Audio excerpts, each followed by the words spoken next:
Welcome to the National Black Leadership and Empowerment Project series, Ask an Elder. Happy New Year, everyone. Welcome to the first episode of 2021 in the Ask the Elder series. My name is Lena Hardy, and I am a proud Georgia resident and voter, and I am currently the Communications and Media Specialist for Douglas County Government. Today, I have the honor and privilege of speaking with the Executive Director of the Coalition for People's Agenda based in Atlanta, Georgia, Ms. Helen Butler. Ms. Butler, thank you for joining me. Oh, thank you, Lena. Just so happy to be here with you today. Yes. To start the new year, right? Right, started off good. Yes. So, Ms. Butler, you are known for being one of Georgia's foremost experts on voter engagement and registration law and policy. And with the presidential election and now the Senate runoff election, Georgia is on everyone's mind. So I want to begin our conversation by asking you, why is the runoff election necessary in Georgia? And how did we even get to this point? Why are we voting again? Well, I tell you, we have some crazy laws. If you don't get a majority of the votes in a particular election, then you have to have a runoff. So the top two candidates that get the majority of the votes then end up in a runoff. This came into effect basically to give the rural counties of Georgia more power.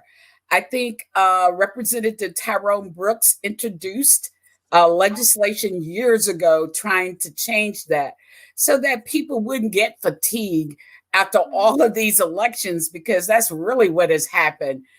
We've had so many elections, so many runoff elections, so many special elections that people are beginning to have fatigue. But we are telling people, hang in there, just 4 days and our journey will be over, right? But it's really critical. And so we have these draconian laws that were put in place in Jim Crow days to really give power to certain people. And so if we want to make changes to that process, where we maybe have ranked choice voting, because there are a lot of people that really, once you go and vote, you can select your top 3 people in the order of your preference. And that can be a process that can alleviate some of this runoff election. So when you vote one time, you make selections if people don't get the majority. But no matter what it is, we are so happy that people are really standing in line for hours to exercise that right to vote, because it is so critical and so precious. It is our power, and we are not giving it away. No, we are not. I think this year, especially, people realize the power of their vote. And so what strategies have you implemented to increase voter participation in the state of Georgia? Well, let me tell you, it's difficult in 2020 because it was beyond the norms. COVID hit in March, and it has just been having to learn new skills. I become a new Zoomer, go meet me person. Yeah. Whatever other platform you can use to do virtually. We've had to do everything virtually, from voter registration. Thankfully, we have an online voter registration process where people can register to vote. It doesn't accommodate everyone, but it does give people who have a Georgia driver's license or a Georgia ID the opportunity to register to vote. If you don't have a Georgia ID or Georgia driver's license, you can use that portal, but you have to print it off and mail your voter registration back in. So that doesn't accommodate everyone. So you have to have a mixture of being in the field as well as doing it virtually. We pivoted to virtual voter registration. We pivoted to virtual get out the vote, know your activities, town hall meetings. We meet every Tuesday from 12 to 2. And so we pivoted those meetings to virtual taught all our old people like me how to use Zoom so that we could still communicate with the community. We've had to update our materials. All of our materials now has QR codes or bit links on it so people can take their cell phones, take a picture of it, and it takes them to that portal to do whatever they need to do, whether it's register to vote or whether it's to complete your voter absentee ballot application. So it's a way we've had to really pivot to being virtual. That takes away from work, but it has us to stay in contact with the community in some form or fashion. We've had to be at every event going to school giveaway, lunch giveaways, going to food giveaways, going to the testing sites where they're doing COVID testing, so that we can meet people, so that we can do the things that we normally do to get people engaged in the process. We've organized virtual candidates for my Tuesday meeting platform. We use that every Tuesday to feature a candidate or a couple of candidates. So that we could get to ask them the questions that we needed to know from them, so we could get to feel and touch them. Seeing it on the television is a little different than being able to talk to that person, to have a conversation with that person. Is so much better when you can do it at least face to face virtually, but it's so much better when you're in person with that individual. So can really feel their heart. You can go beyond the speeches and really get to the rhetoric of what do you really intend to do. So those are some of the kinds of things we've had to do with organizing. We have offices across the state, so we've had to do that all over the state to really communicate. Do you think that because the organization had to get more creative because of COVID, that you were able to reach more people, especially maybe the younger people with social media? Yes, we have a young lady that works for our Black Youth Vote part of our organization, and a young man who's a minister, Reverend Jared Sawyer and Mary Pat Hector. So they know how to use, TikTok. They know how to use Instagram, all that stuff. I have accounts, but I don't know the first thing about it. I can navigate Facebook maybe a little bit, Twitter maybe if I really put my mind to doing it. But they are very astute at that, and they're trying to teach us how to do that. Miss Butler, doing TikTok. Okay, how do I do that? Okay, how do I post to Instagram? Learning all that kind of stuff is new for us, but we're trying. I have to say, we're trying. Yes. Well, I know people know how to do it. Huh? Yeah, I see so much information on Instagram. I'm a big Instagram person and Facebook person. Okay. So I receive so much information from social media platforms. So, of course, I always have to check to make sure that it is accurate and credible information.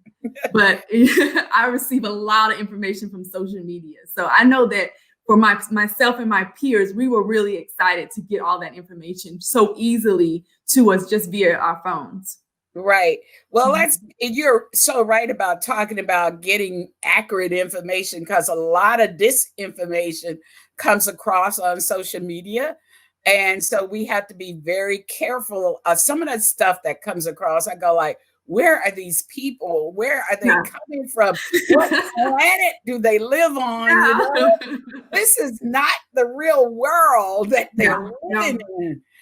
So I'm glad that you check it thoroughly, because it's required, because I can tell you some of that stuff is so erroneous, and people interpret it the way they want it to be interpreted, not necessarily the way it should be interpreted. So I'm glad you use Instagram. When I master it a little.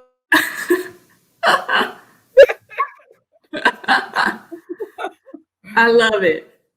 Yes. So do you think, I know when Georgia turned blue, I was quite excited. Do you think that Georgia's strong victory for President-elect Joe Biden and Vice President-elect Kamala Harris increased voter participation for this runoff election? Well, I think two things have had a big impact on that.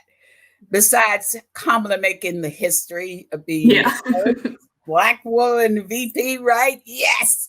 Yes. But I think COVID really has shown people the connection between policy, people who make that policy, and why it's important to be engaged.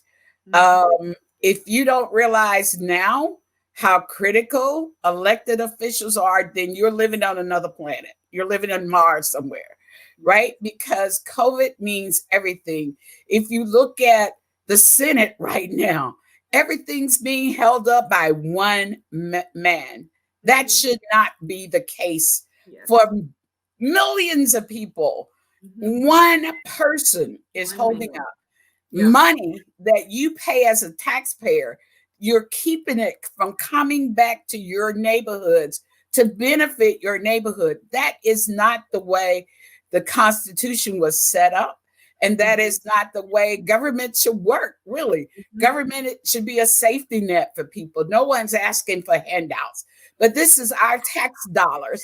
This is what you'll be paying on for deficit purposes for years to come, that they have squandered away on big tax breaks for the rich. But for the people that really need it every day, you can't get $2,000 back to you from your money.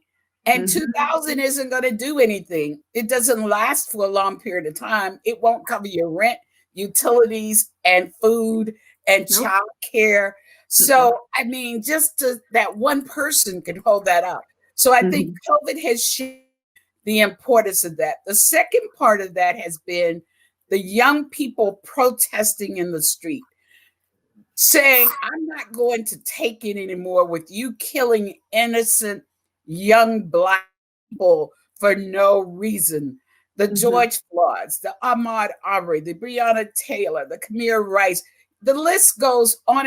And the guy just recently in his garage doing nothing and being killed by police. So getting a handle on that, and young people, it reminds me of the civil rights movement, because quite honestly, it was the young people that shone the light on all the atrocities of the civil rights movement that made Johnson and President Lyndon Johnson and everybody take notice with Dr. King and those. You had Dr. King and those out there advocating for it.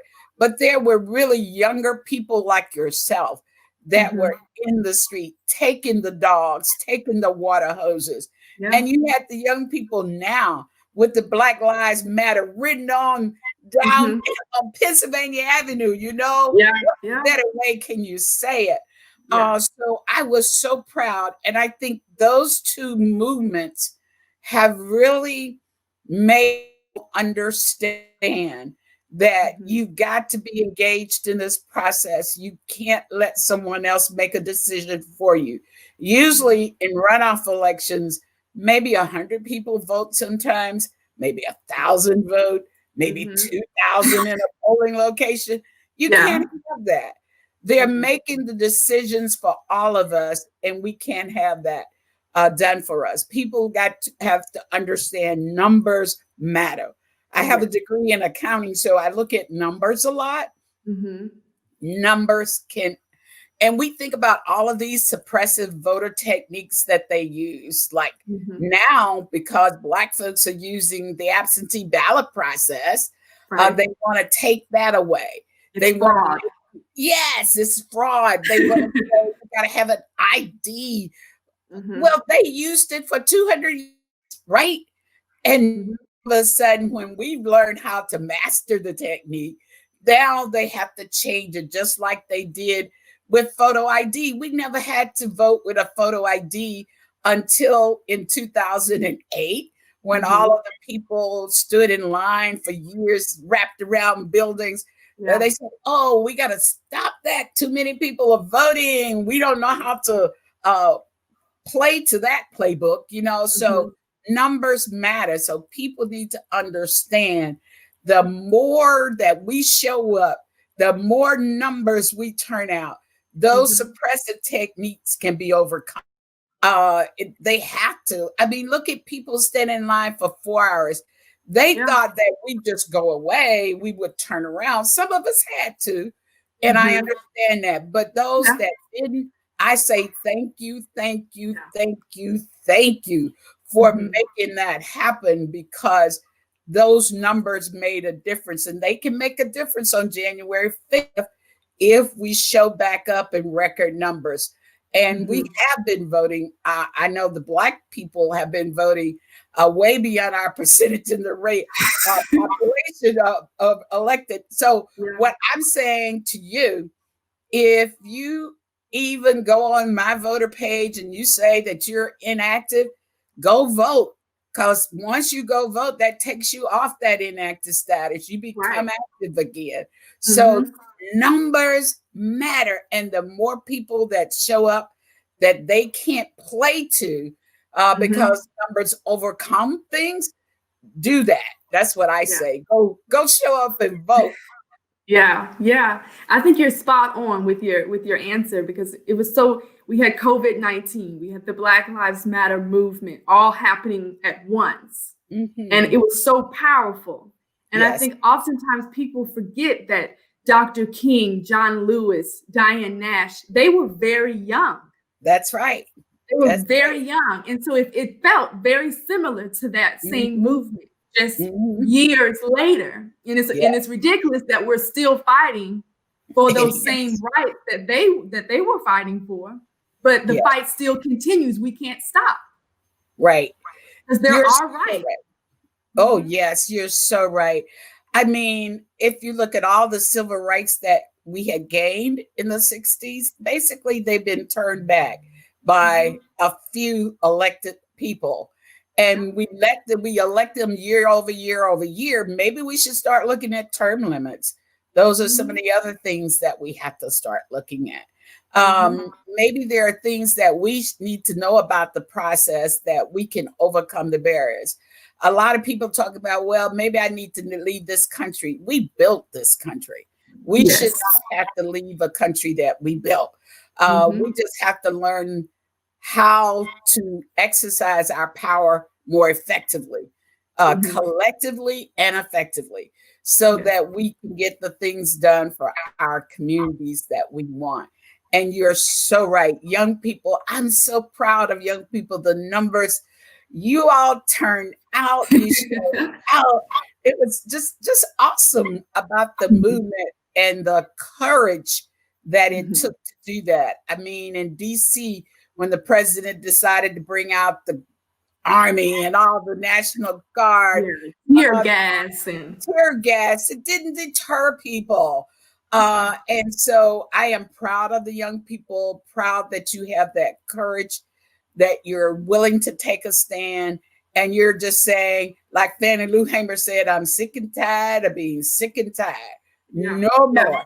No more. You all can be the difference. And the other thing we got to do is all you young people need to start running for these offices, taking these people that have been there too long, doing nothing but there, holding a seat. Please hold them accountable. We've got to stop letting them come every 2 years, every 4 years, every 6 years, say, give me your vote. And then we don't see them again until their term is up and they're ready to be reelected. We have got to hold them accountable better than that. So I know you all are going to figure it out, because you young people know how to do it. I mean, even virtually, you all can bombard them so much on social media. I mean, text them on their cell phones, do what you got to do. You know, that's what I say, have sit-ins in their office. Who cares? There are people out here to raise money to get you out of jail, but it's good to be in jail for a good purpose, right? Yes, for good trouble. That's right. That's right. Dr. King was proud of his jail record, right? And I'm not advocating you go to jail, but if you must, do so. You know what I'm saying? And I think that you won't have to do that if we get young people who are elected, who won't forget that the people that put you there, that the plight of them, being able to relate to them every day. Most of those people in Congress don't even know what a stick of butter costs, right? They don't even know what a gallon of milk costs. They don't even know how to buy gas because they're chauffeured around. So those are some of the kinds of things that we have to keep reminding people. You know, there are people out here that are concerned. A lot of people were saying, well, I'm not sure about people turning out to vote in January because they're concerned about, you know, am I going to have a roof over my head? You know, if the moratorium is not put back on evictions, those kinds of things. So I'm saying to people to stop all that stuff, get the right people elected. And you don't have to, we don't tell people who to elect. You don't have to tell people who to elect. All you have to do is give them information. They can make the right decisions. Yeah. And I think with COVID-19, with the shelter in place and stay at home orders, you know, everyone had time to research and get the information and then make up their own minds about what type of state and community they wanted to live in and what type of country they wanted to live in. Right. And so I thought that was huge because I know even for myself, and I work for government.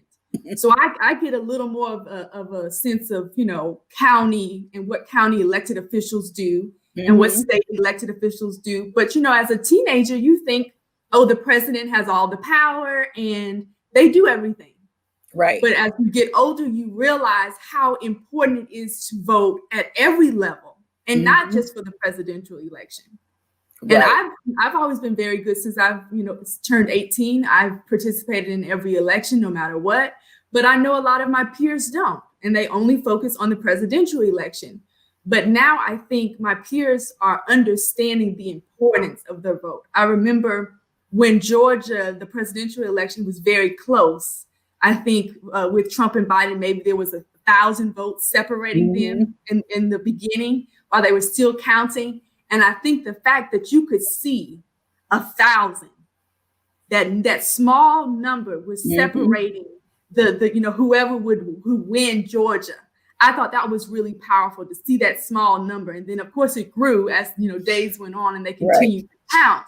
But to see that small number and then realizing I'm one of those numbers really had the, you know, it showed the importance of just that one vote and how it could determine which way the election goes. Oh, that's great. So when you running for office, which office are you running for? Okay. Look, I haven't decided. You know, I'm still trying to pick. Well, hurry up, okay? Because I tell you, this year is the year, right? So if you're going to go for a state level, you need to decide. Municipal is here. So it's a lot going on. And we need people like you that can speak to other people your age. Like my team that I have is made up of young people, old people, but it's because you got to have somebody that can speak to their language. A lot of things young people talk about, the way you talk, I don't talk that way. So I don't know. Sometimes I have to ask my nephew, now, what does that mean? Because, I mean, it was just like, you know, back in, I guess in 2003 it was, I was in Savannah doing a thing and we were going door to door doing voter registration. And a young man, we were trying to get him to register to vote. And he kept saying, I'm on paper. I go like, well, but you know, the paper, all we got is this form right here. We don't have to worry about it, right? And one of my canvassers pulled me to the side and said, Ms. Butler, he means that he's a formerly incarcerated person. I go like, oh. I didn't know that. I thought he was talking about a piece of paper. Right. He said he has a record. Yes, yes. And my camera said, Miss Butler, you got to know from the hood, this is some of the lingo. I'm going, oh, okay. Well, why didn't he just tell me that? Right. He's too cool to say it flat out. He's got to tell you something different. And I was like, okay, so now you're off paper. Okay, I understand. So we developed a little a piece of material after that said if you're off paper, you can register and vote. Yep. So it was because of that the guy telling me he was on paper, and I'm going like, okay. Yeah. But it's that kind of thing, you got to have somebody to be the interpreter for you, because if you don't live it every day, you may not be accustomed to it. So in order to communicate, that was the way I had to learn to communicate. When I'm out in the hood, I got to know the lingo out in the hood, right? Yeah. So. Yeah, I definitely use my social media accounts to be very clear with the election and let people know exactly what was going on. And I wanted to really break it down into very simple steps. Because, when no one reads an article much, no one's going to sit down and read a long article, but you can sit there and read a few bullet points and say, this is why you should vote for this person. And this is why you shouldn't vote for that person. You have to make it very easy for people because everyone's busy too. So you have to keep it simple, and then let them decide and hope they make the right decision. Right. My good nephew said, if it's longer than 5 minutes, young folks not going to listen to you. They're not going to do it. Oh, okay. Unless they're on a road trip and they can put it in the car, and listen to it that way. We don't have long attention spans. Yeah, that's what I learned. I'm going like, okay, 5 minutes. I can't go. Okay, 5 minutes. 5 minutes. Okay, I understand. 5 minutes. Yeah. So then we developed some material. We have these candidates cards that we just have the pictures on. The pictures of all the candidates is nonpartisan because we put everybody's picture on there. But on the back of there, we put on there, okay, this is what this position. We put the issue and the position and did a check mark if the person impacted that issue. So a lot of people like that. I couldn't keep those. So I said, oh, the simpler it is, the better it is. Okay. Mm-hmm. Yes. Exactly.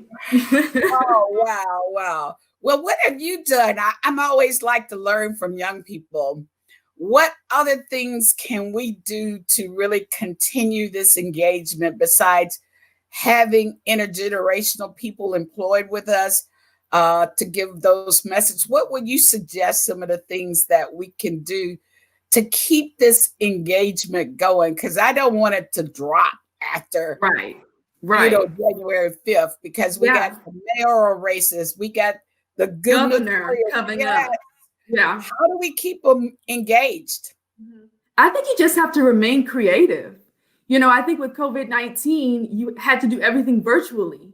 Mm-hmm. So you had to get creative on how you were going to engage and grab the attention of young people who are always on social media. Someone told me the other day, you have to meet people where they are. Mm-hmm. And I thought that was really nice. So I was like, meet people where they are. So my mom, she's a teacher. And so I told her, you have to meet your students where they are. Mm-hmm. So we had to create a Google site so that while the students were at home, they could receive all of their work. We were doing videos so that they could actually see her, even if it, wasn't on a Zoom or a Google Meet. Mm-hmm. And so you have to create platforms for people to feel that they are a part of a movement. And I think that's why so many people voted for the presidential election, because it was more than just, changing America, getting the decency back into the White House. It was about being a part of a movement and collectively saying no more. We're done. Right. And so for me, I'm a millennial. I'm 28 years old. I felt it was my responsibility now to think of the future. So my children and my children's children. So, I put the responsibility on myself. What can I do other than, vote? Of course, I've always voted. But what more can I do to ensure that my future and my children's future is positive and we still have a country intact in 20, 40, 50 years. Yeah. So yeah, I think you just have to just remain creative and don't stop doing virtual things. Even, after COVID and we all have a vaccine and things are back to normal, I say still use all of the things that you've been able to establish. Continue to use that. Okay. Because, everything is technology. Yep. Yep. So everyone always has that phone in their hand, especially millennials. Yes, We love our yes. phones. We can't live without it. So Right. if you can grab their attention, even if it's for just a minute, and give them those quick facts and then move on. Well, I heard some people tell me that they were tired of us we do phone banking, we do texting. Yeah. And so a lot of people were saying, I'm tired of it. I've gotten billions of pieces of mail. I've gotten 100 texts. I've gotten 100 phone calls. How do we not get oversaturated, I guess, from that perspective? Yeah. Because I know, look, I have something. I have a voter's guide. I have so many different things that they keep mailing to the house. But see, for me, I don't mind. Right. And for all the people that call, I'll even have a conversation with them and talk with them and thank them to make sure that they know that, I appreciate the work that these people are doing. They're taking time out of their day. Right. They could be working or just watching Netflix, but they decided to call and try to get people out to vote. So I don't mind, but I know that there have been a few people that have been complaining. But I wish there was a way that people could know when you voted. And so then it's like, okay, we can leave this family alone. And I did get a text message that said, our records show that you voted. Can you guarantee 5 friends to vote? So that I did get a text message about that. Okay. So I thought that was pretty cool. Right. But you have to do what you have to do to make sure that people vote. Right. So if you annoy them, at least you know that they were supposed to vote. Right. You can't say that they didn't know. Right. Right. So I would rather give more information than hesitate on being too pushy. Right. Because it was, especially for the presidential election, it was too much at stake. So we just had to do everything we possibly could to get people to the polls. And they did. They did. And I tell you, we did rides to the polls. We even used lift codes. We had some lift codes. We gave people lift codes. Go drop it off at the drop box, whatever you got to do. We'll get you there. So and we had election protection team. So in fact, we're doing election protection right now. We're working on helping people cure their ballots if they voted provisionally and had a problem with that. We're trying to work now to make sure those get cured, that their ballots get counted, so that the entire process is a good process. And people don't feel like, oh, well, I went and voted and my vote didn't count. We're trying to make sure everything happens with regards to that. And I guess you're right in terms of planning on keeping the Zoom. I know I plan to keep my meeting via Zoom. It's much easier to do that way. And you do reach more people. They can do it from their home. They don't have to worry about being in traffic, getting to a meeting place, that kind of thing. So that does work better. So some of those techniques we'll use, but we're still going to be back out in the field like we're in the field now, going door to door just to make sure people, because some people, like in rural Georgia, everybody thinks that while they have cell phones, but, sometimes it's difficult to do a lot of things on a cell phone as opposed to being on a laptop. So broadband is not really good in rural areas. So how do we help those people to stay connected? We plan to do that, but we plan to be back out in the field as well when we can, when COVID's safe, because we believe in keeping our people safe and not putting them in harm's way.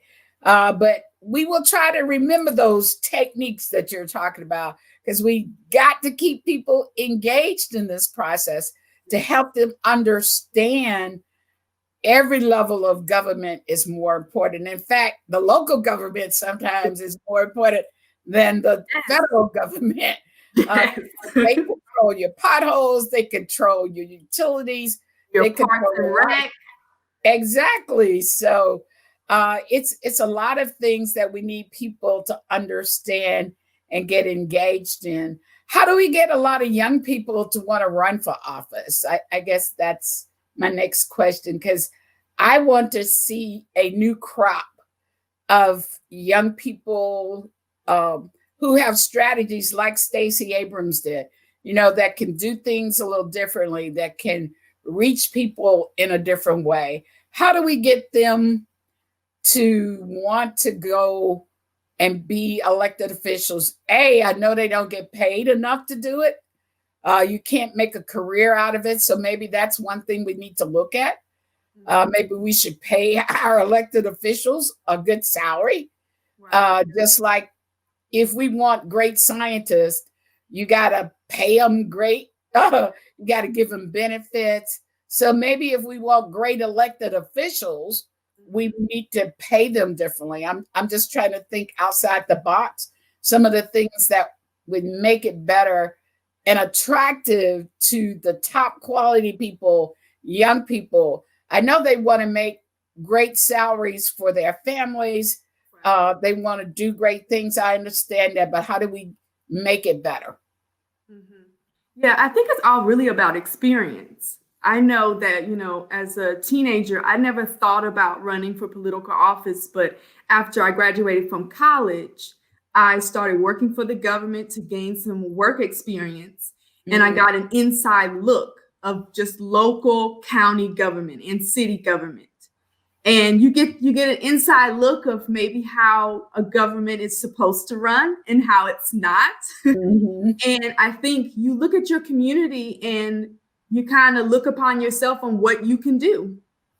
And I feel like, I can do more to help my community. So that's why I'm looking into it now on, what political office I could, seek out for, and just to help my community. It's all about, I think, about impact too.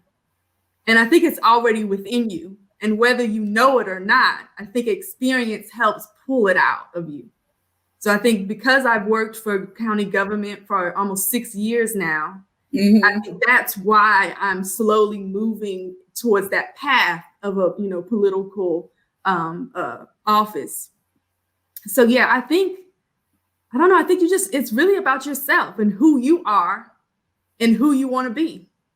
And I think no one can force you to do a position like this. Like you said, it doesn't pay a lot. It's long hours. It's a real commitment. It's like a marriage to the community. Yeah, that's a good analogy, and it really is like a marriage, to your community. But what can I mean? We ought to think of ways to make it better so that we attract the best and the brightest. Because I think for government to run efficiently, we've got to do that. We've got to have people who can. If you look at the way we're on the world stage now, you need to have people who know how to interact with governments from across the continent, not just here in the United States, but we've got to have people that know and can work around some of these problems that we have, know how to get people in government to do those things and to really make it attractive, because we really need that. So I was just curious about that. And by the way, are you leaning toward a local position or a state position? I'm thinking state. Okay. All right. Yeah, I'm thinking state, and I think young people, and myself included, I always kind of put it off. I think I always had it like on my list, of goals, but I kept saying, well, I'll do it when I'm a certain age. Like I kept thinking that I'm too young right now. Like, and so we have this weird thing where young people think we have to wait in order to run. But I think when I look at people like Stacey Abrams, like AOC, who was the youngest, then you start to realize, oh, I don't have to wait. And so I think if we can get young people in the frame of mind that you don't have to wait until, you're 40 or 50 and have a family and children, and then, or you're close to retirement, and then you run for this office because now you have a savings and, now you can take this small salary. So, it's all about that commitment, taking the commitment early and going after whatever, the goal that you want and the community, how you want your community to look. Great.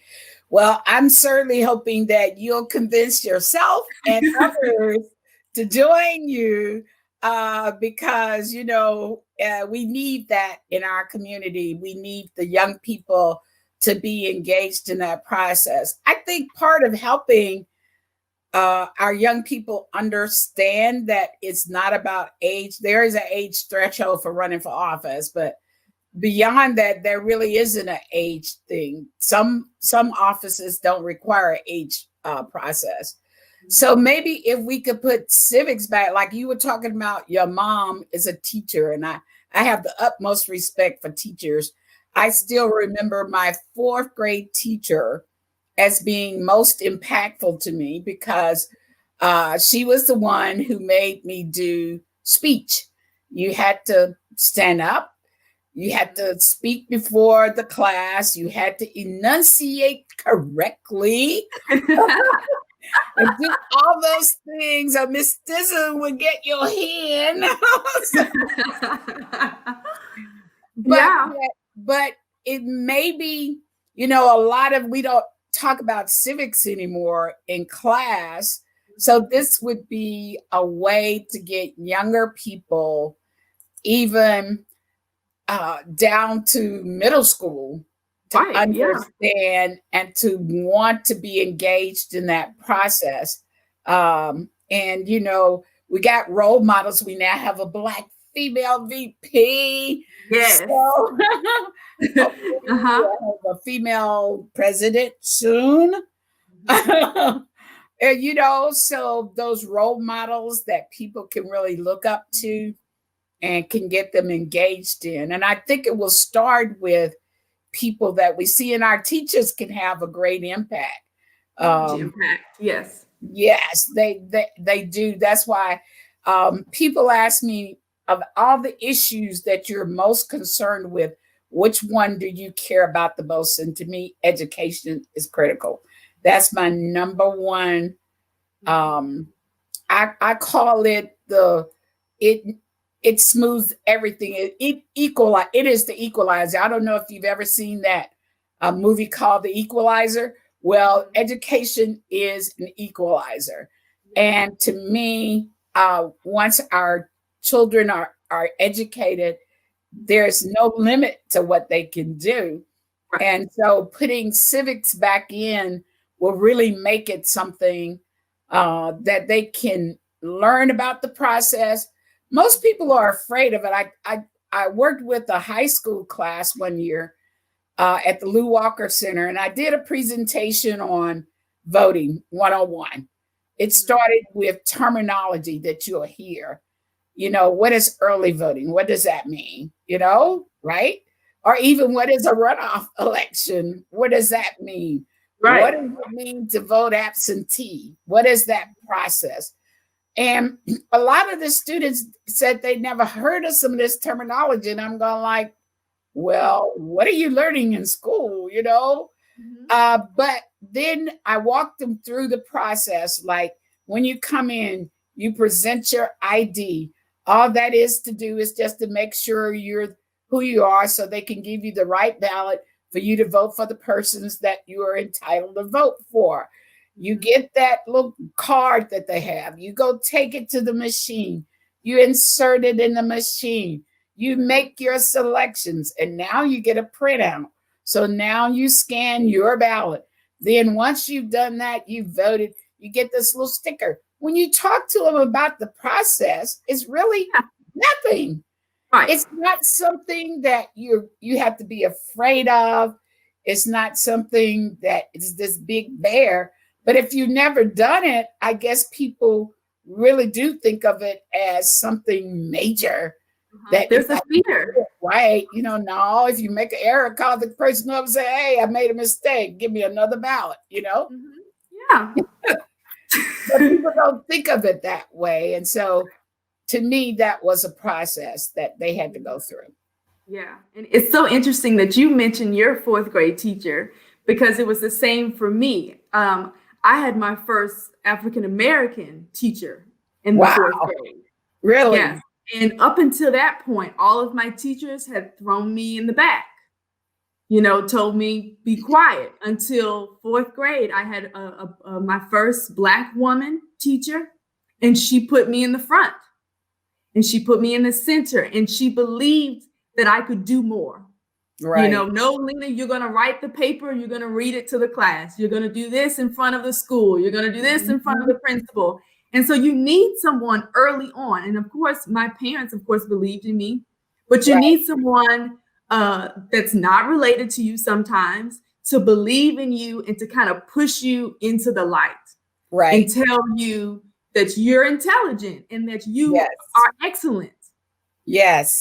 You're so right about that. And I know my fourth grade teacher did that, so it helped me because when I went to UGA, I had the reverse. In my high school, I had nothing but Black teachers. So, but when I went to UGA, I didn't see anybody that looked like me in the class except me, So, yeah, I went to the University of Alabama and it was the same there. I understand that you can relate, right? Yes. So you understand what that means, but it does help to have people that believe in you that you can do something. And I think, and that's why I said, I believe education is critical for us. And anytime education gets attacked, I'm going to be there to fight against it. And even though a lot of people seem to think we have this war about charter schools versus non-charter schools, I don't care about charter schools, but you can't take the resources from the public schools to give all to charter schools, which means our children in the hood can't get what they need. They don't have the great equipment. They don't have the great teachers. So therefore, it does become an issue for me then. But it's really, charter schools was something that a teacher thought of. And that's fine. But a lot of people misuse it and try to divide us as a community against education. But education is the key equalizer for our communities, for our children to succeed. I mean, with artificial intelligence coming along, we've got to know how to program those robots, right? We've got to know what makes them tick. We've got to know how to make them work to our needs versus someone else's needs. Those kinds of things that's why, to me, education is always going to be critical. It's always going to be my number one issue, even though I mean, there are several issues that we work on, like criminal justice reform, like healthcare, economic empowerment. Those are great. But my number one care is about education, because without knowledge, we may be left behind. And I don't want to see any of our communities left behind, especially our children. To me, they just need everything. And so to me, it means everything. So I applaud your mom. Tell her I support her wholeheartedly. Whatever she needs to let us know. A lot of people don't understand teachers are giving up a lot of their resources just for their children to succeed every day. I mean, it's not a requirement, but they do it because they love the children. And I so applaud them every day. I wish I could do that. I wish I could be a teacher. Maybe I should have been a teacher. I don't know. I had in another life. Huh? In another life. In my next life, that's what I'll be. I'll be a school teacher in my next life. There you go. But Ms. Butler, back to the runoff election. I want to make sure that we answer a few more of these questions. Former President Barack Obama recently said that this election is not just about Georgia, it's about the country and it's about the world. What do you think why is this election, the runoff election, have broader implications for the country and the world? Well, it will mean that America will get some stabilization back. It will mean that the power dynamics in Washington will be more effective than just people standing up for their ideology. It won't be, I'm going to vote against this just because I'm a Republican. I'm going to vote against this because I'm a Democrat. We can have that compromise again, that working collaboratively to get the things that President Biden will need. You'll need a Congress that will be able to work together.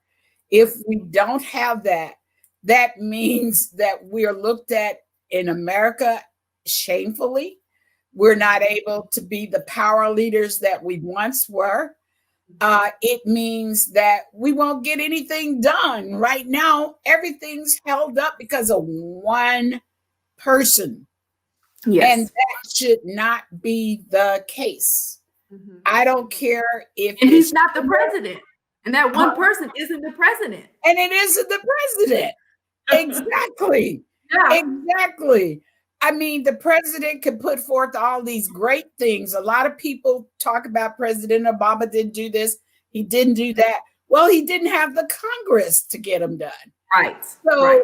if you don't have that equalization of power, which is what these 2 Senate seats can make it happen, so that people have to work together to get stuff done, then that's what it means.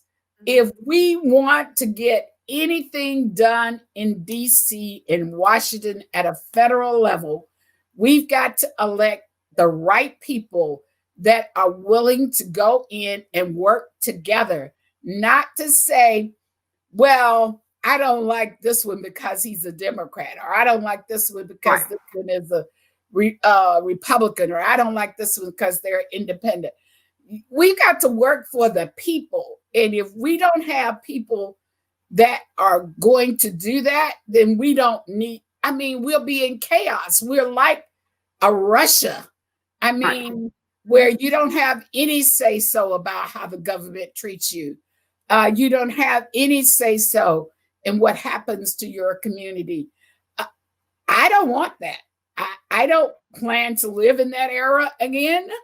I came through that era some time ago, and I'm not going back to that kind of era again.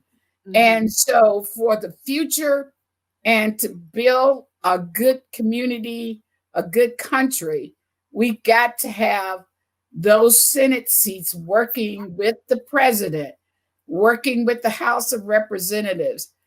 The 3 branches have to work together to get anything done. And it won't happen if we don't get the right people elected. That's why it's critical. So if you haven't voted early, if you haven't turned in your absentee ballot, call us. We'll take you to the polls on Tuesday. Polls open at 7 a.m., close at 7 p.m. We need you to be out there. We need people to volunteer with us to be election monitors, to be at polling locations, to ensure that there aren't people intimidating people, prohibiting them from voting. We can train you. We're having trainings all weekend, on Monday all day. So please, let's get it done. Our theme for the runoff is let's do it again, vote. So let's do it again. Yes. I think that's a great place to end. Let's do it again. Ms. Butler, thank you so much for having this conversation with me.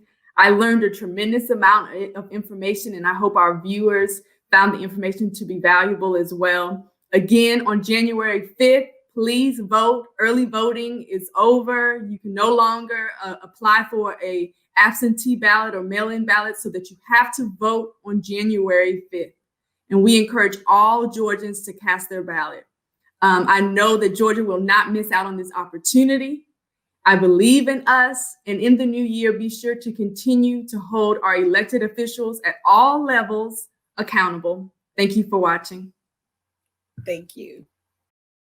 This message has been brought to you by the National Black Leadership and Empowerment Project.